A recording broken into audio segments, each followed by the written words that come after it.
धन की दो श्रेणी है। एक धन जो हम कर्म करके पैदा करते हैं, और दूसरा धन जो हम भजन करके पैदा करते हैं। एक धन को सांसारिक धन कहते हैं और दूसरे धन को आध्यात्मिक धन कहते हैं। सांसारिक धन के बारे में सभी लोग जानते हैं कि यदि इस धन को खर्च किया जाए तो कम हो जाता है। इस धन में एक और गड़बड़ी है कि इसे चोर भी चोरी कर सकता है। लेकिन आध्यात्मिक धन ऐसा होता है कि ये खर्च करने पर भी खर्च नहीं होता है। चोरी करने पर भी कोई चोर इसको ले नहीं सकता है। उल्टे और ये धन बढ़ते ही रहता है, दिन दिन बढ़त सवायु। ये हमेशा बढ़ने वाला धन है।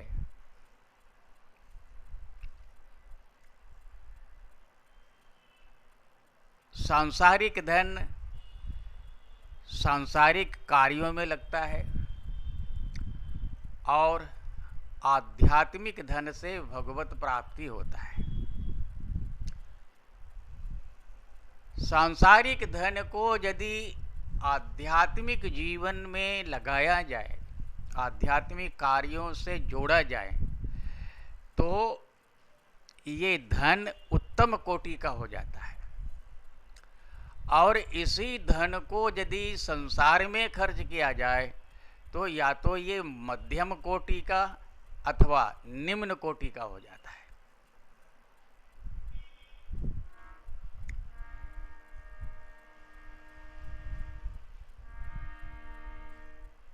मीरा जी कहती हैं, पायो जी मैंने राम रतन धन पायो।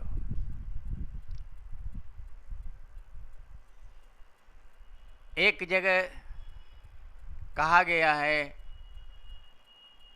राधा राधा नाम परम धन, राधा राधा नाम रटो परम धन। कहते हैं कि राधा जी का नाम लो, यही परम धन है।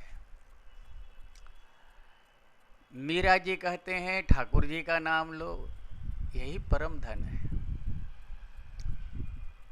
तो इसका मतलब धन भी दो प्रकार से हुआ, एक सांसारिक धन और दूसरा परम धन। एक धन व्यक्ति को संसार में फंसाता है और दूसरा धन व्यक्ति को संसार से निकालता है। हम इतने महल अटारी बनाते हैं, क्या ये निकलने का तरीका है? नहीं, कदापि नहीं। हमारे चैतन्य महाप्रभु तो कहते हैं कि अपने लिए एक कुटी भी मत बनाओ।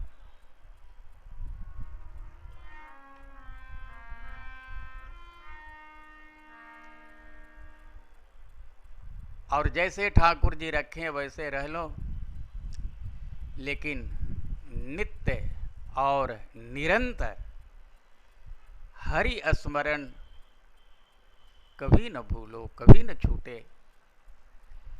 और यही नाम जब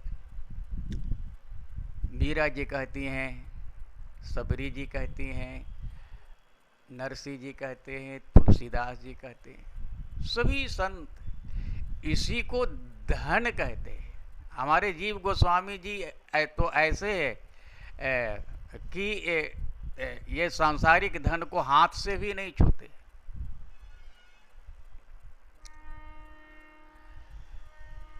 बहुत से संत ऐसे हैं जो सांसारिक धन को छूते भी नहीं। उनके पास आध्यात्मिक धन का ही इतना खजाना भरा हुआ रहता है कि कभी इस धन की जरूरत ही नहीं पड़ती है। हम इसको किस दृष्टि से देखते हैं, ये हमारे ऊपर निर्भर करता है। भोजन के लिए यदि धन की जरूरत है तो ये भोजन, वस्त्र, आवास, इन सबों को धन की श्रेणी में नहीं जोड़ा जाता है। लेकिन उसके बाद जो हम और बहुत से कार्यों में धन को व्यय करते रहते हैं, यही हमें फंसने की ओर अग्रसर करता है, प्रेरित करता है। हम यदि इससे बचें तो ठाकुर जी की कृपा है, और ठाकुर जी की कृपा रहने से ठाकुर जी की प्राप्ति अत्यंत सरल और सहज हो जाती है। धन्यवाद। नारायण।